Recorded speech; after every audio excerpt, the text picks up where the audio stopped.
जितने भी हमारे अगुए भाई हैं उनको भी बहुत धन्यवाद करते हैं और लक्की सर को भी धन्यवाद करते हैं कि लक्की सर ने सच्चाई को जाना और हमने भी उनके पास सच्चाई को जाना। और यहाँ पर जो है इसके घर में हो रहा, परमेश्वर पिता ने हमको यहाँ पर लेके आया और पिता ने हर एक चाहत को पूरा किया, तो पिता को धन्यवाद करते। जैसे कि क्या होता है कि लक्की सर हम अक्सर बताते रहते हैं कि दो आत्मा होती हैं, एक तो पवित्र आत्मा होती है और एक अशुद्ध आत्मा होती है। तो क्या होता है कि जैसे कि अभी हमको प्रियंका ने भी हमको बताया कि यहाँ पे लाइट आता है और आज लाइट नहीं आ रहा है। तो आज ये लाइट किसने रोक दिया? पवित्र दुष्ट आत्मा ने रोक दिया ना कि आज लाइट नहीं आएगा।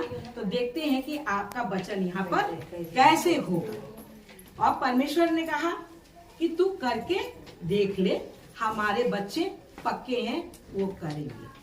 तो परमेश्वर का धन्यवाद करते कि जैसे आयुब जी ने कहा था ना, आयुब जी के पास जब आयुब गया परमेश्वर के पास, तो आयुब नहीं गया, दुष्ट गया आयुब परमेश्वर के पास। अब बोला कि परमेश्वर ने बोला कि तू यहाँ पे कैसे आया मेरे पास? तो बोला मैं घूमते घामते आया हूँ। और तो परमेश्वर ने कहा कि तूने मेरे भक्त आयुब को देखा है? बोला हाँ देखा है तुम्हारे भक्त आयुब को।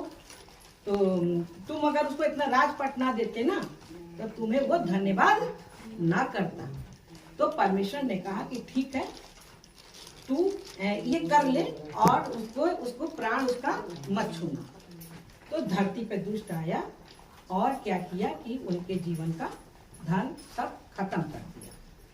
दुष्ट ने धन खत्म कर दिया। और जब धन खत्म कर दिया तो आयुब जी ने क्या किया कि पानी डाला अपने ऊपर और नहाया और कहा तूने दिया था और तूने ले लिया, तेरा धन्यवाद। फिर दुष्ट परमेश्वर के पास गया और फिर परमेश्वर ने कहा कैसे आया तू? उसने बोला घूमते घामते आए हैं। परमेश्वर ने कहा तूने मेरे भक्त आयुब को देखा है? बोला हाँ देखा है। जब उसके बच्चे पे आ जाएगा ना तब तुझे वो धन्यवाद करना छोड़ देगा। कहने लगा चलो ठीक है, ये भी मैंने तेरे हाथ में कर दिया, तू ये भी कर ले। और फिर धरती पे आया दुष्ट और उनके बच्चे जो आयुब के बच्चे थे 4, वो बच्चे खत्म हो गए। ऐसे आफत आई, बच्चे खत्म हो गए। फिर आयुब ने पानी डाला, नहाया और बोला कि तूने दिया था और तूने लिया, तेरा धन्यवाद।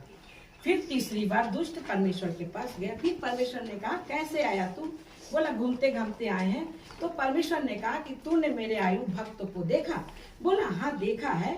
उसके चमड़ी पे आ जाएगा तब तुम्हें वो धन्यवाद करना छोड़ देगा। कहने लगा ठीक है, वो भी मैंने तेरे हाथ में कर दिया, लेकिन उसके प्राण को तुम नहीं छोड़, आयुब के प्राण को तुम नहीं छोड़। धरती पे आया दुष्ट और आयुब को इतना फोड़िया फुंसी इतना सब कुछ दे दिया कि उनके पूरे ये हाथों में फोड़े आए। वो ऐसे खुजली करते थे, कीड़े भी पड़ गए, उसको खुजली करते थे, कीड़ा नीचे गिर जाता था, कीड़ा उठा के इसे ऊपर रखते थे और कहते थे परमेश्वर आपको धन्यवाद करते। तो इस तरीके से स्थिति रही। फिर उनकी आयुब की पत्नी आई, बोली कि अब तो तू अपने परमेश्वर का निंदा करना, अब निंदा कर क्योंकि तेरे साथ ऐसा हो गया। आयुब से बोला।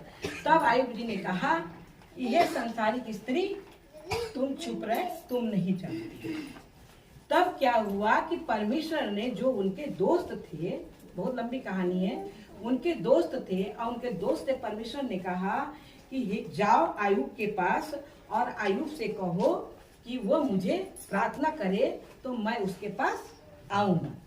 तो फिर वो प्रार्थना किया तो परमेश्वर आयुब के पास गए और आयुब को परमेश्वर ने क्या किया कि जो उनका बदन खराब हो गया था तो वो बदन भी उनका सही किया और उनको धन भी 2 गुना 3 गुना जो भी करके उन्होंने वापस किया। लेकिन क्या हुआ, बच्चा तो नहीं वापस किया। जो बच्चा मर गया था 4, उसको उन्होंने वापस नहीं किया, ठीक है, क्योंकि वो वापस नहीं हो सकता है। लेकिन क्या था कि वो बच्चे पाप कर रहे थे। लेकिन वो बच्चे जब पाप कर रहे थे तो आयुब जी क्या करते थे कि उसके बदले में परमेश्वर को भेंट चढ़ाते थे कि ताकि जो हमारे बच्चे पाप कर रहे हैं वो इनका पाप क्षमा हो जाए। तो हम परमेश्वर को रिश्वत दे के हम पाप क्षमा नहीं करा सकते। अगर आयुब जी उस समय अपने बेटा बेटियों को मना करते कि तुम लोग एक संबंध नहीं बना सकते हो, तुम लोग भाई बहन हो, शिक्षा देते, उनको मारते, उनको अलग करते, तो शायद उनका बेटा बेटी उनके जीवन से ना जाता। लेकिन आयुब जी ने क्या किया कि सोचा कि हम परमेश्वर को बलिदान देंगे तो हमारे जो बच्चे कर रहे हैं वो माफ किया जाएगा। तो हमारा यही चीज है कि जैसे कि अभी नेहा ने हमको बताया था कि अभी छोटे में बच्चे हैं, उनको मार पीट के उनको सही कर दो, बहुत बड़े हो जाएंगे, बिगड़ जाएंगे, उनको सुधारने की हम कोशिश करेंगे तो वो घड़ा टूट जाएगा ना। तो क्या हुआ कि वो घड़ा टूट गया, क्योंकि वो परमेश्वर ने रिश्वत उनसे नहीं लिया और जो उनका बच्चों ने पाप किया था वो नहीं रहे। लेकिन जब परमेश्वर के अनुग्रह में आयुब जी आ गए तो फिर परमेश्वर ने उनको तो औलाद दिया ही होगा भाई। जब धन दौलत दिया और उनके शरीर को सही किया तो सबसे बड़ा धन क्या है? धन शरीर है। लेकिन एक बात यहाँ पे आती है, जब हमने ये पत्री पढ़ी थी परमेश्वर का, तो इस पत्री से हमने ये जाना था कि सारा खेल हमारा परमेश्वर पिता का है, क्योंकि परमेश्वर की इजाजत के बिना एक पत्ता भी नहीं गिर सकता है, मुझे एक ठोकर भी नहीं लग सकता है। जब परमेश्वर पिता इजाजत देते हैं तभी हमें ठोकर लगता है और तभी हमारे जीवन में दिक्कत होता है। क्योंकि परमेश्वर पिता ने जब ये किया तो परमेश्वर पिता ये हमको तकलीफ क्यों देते हैं? कभी कभी इसलिए देते हैं क्योंकि वो इजाजत देते दुष्ट को कि जब तू ऐसा करेगा तब वो मेरे पास आएगा। तो ये सारी क्या होता है, किसकी वजह से होता है, किसकी इजाजत से होता है? पिता की इजाजत से होता है। दुष्ट में है तो हमें छू दे नहीं, छू दे, उसमें ताकत है। हम किसके बेटा बेटी हैं? अगर प्रधान के बेटा बेटी हैं, कोई बोल सकता है? नहीं बोल सकता। तो हम पिता के बेटा बेटी हैं, लेकिन अगर वो इजाजत दे देंगे कि छू तो वो छुएगा। तो हमें क्या है कि परमेश्वर को धन्यवाद करते, पिता महान है, पिता के लिए कोई भी काम कठिन नहीं। जैसे क्या होता है कि लोग कहते हैं कि खाली हाथ आए हो और खाली हाथ जाओगे। आप लोग बताइए, जब बच्चा आता तो खाली हाथ आता है? आता है खाली हाथ? नहीं आता है ना, मुट्ठी बंद करके आता है ना, मुट्ठी बंद करके। ध्यान दिया ना आप लोगों ने, मुट्ठी उसके बंद रहता है बच्चे। लेकिन जब आदमी मर के जाता तो क्या हो जाता है? हाथ फैल जाता है। लेकिन उन दोनों मुट्ठियों में परमेश्वर क्या देके भेजते हैं? क्या देके भेजते हैं? आपको बनाने और बिगाड़ने के लिए देके भेजते हैं कि ये तुम धरती पर लेके जाओ और इसे चाहे तुम बन जाओ और चाहे तुम इसे बिगाड़ जाओ। तो एक में परमेश्वर पिता देते हैं पाप और एक में देते हैं पुण्य। तो जब हम धरती पे आते हैं और अगर हम गलत काम करते रहते हैं और हम उसको गलती को एक्सेप्ट नहीं करते हैं तो क्या होता है कि दोनों मुट्ठियों में भर जाता है पाप। और जब पाप दोनों मुट्ठियों में भर जाता है तो वो फट जाता है। और जब हम अच्छा काम करते हैं तो हमारा दोनों मुट्ठी क्या होता है? पुण्य से भर जाता है। जब दोनों मुट्ठी पुण्य से भर जाता है तो हम लोग क्या करते हैं कि हम लोग उद्धार पाते हैं और ईश्वर की आशीष मिलती है। तो कहते हैं कि जो ईश्वर ने लिख दिया वही होगा। तो जो ईश्वर ने लिख दिया वही होगा, तो उसी ईश्वर को याद क्यों नहीं करते हो? आप सब 36 ईश्वर को पूजते हो और जब आपका बिगड़ जाता है तो कहते हैं कि लिखा था वही हो गया। अगर उसी एक ईश्वर को तुम मानोगे और जब तुम्हारे पर विपत्ति आएगी तो उससे अगर कहोगे कि आपने कहा है कि जो बचपन में मरने वाला है वो 100 साल के होके मरेगा, तो हमारे को ये जीवन चाहिए। कोई अगर मरने वाला भी है तो परमेश्वर पिता अपने बातों में फंसेंगे और वो आपको जीवन देंगे। हम नहीं जानते हैं। अभी हमारे नाती का किस्सा बताया गया, क्या पता नाती वो बचपन में मरने वाला था, लेकिन परमेश्वर को वो जानते थे तो नाती को जीवन मिला। क्या पता मैं मरने वाली थी, परमेश्वर ने हमें चुना तो आगे का जीवन परमेश्वर ने हमें दिया। कोई जानता है? लेकिन जो है आज जो लोग क्या है 25 साल की उम्र में लड़के मर जाते हैं, औरतें मर जाती हैं, लड़कियां मर जाते हैं। क्या उनके माँ बाप ने पूजा नहीं किए होते हैं? क्या मन्नत नहीं किए रहते हैं? क्या इसलिए पूजा पाठ करते हैं, इसलिए मन्नत करते हैं कि उनके आगे से लड़का चला जाए, उनके आगे से पति चला जाए, उनके आगे से बेटी चली जाए। तो क्या हुआ, हमने जब पूजा पाठ किया था तो हमने ये दिन देखने के लिए थोड़ी ना किया था कि हम अपनी बेटी की शादी करें और हमारी बेटी आके मेरे घर में बैठ जाए और मैं खून के आंसू रोऊं और हमारी बेटी रोए। तो जब हमने परमेश्वर को ये जाना तो तब हमने कहा कि हमने आपको इस दिन रात के लिए नहीं पूजा था, लेकिन परमेश्वर का धन्यवाद करते हैं कि हमारे एक पड़ोस में रहती हैं अम्मा जी ने वो कहा था, जब क्योंकि सभी लोग कहते थे कि तुम लोग क्रिश्चियन बन गए हो, लेकिन हम कहते क्रिश्चियन हम नहीं बने हैं।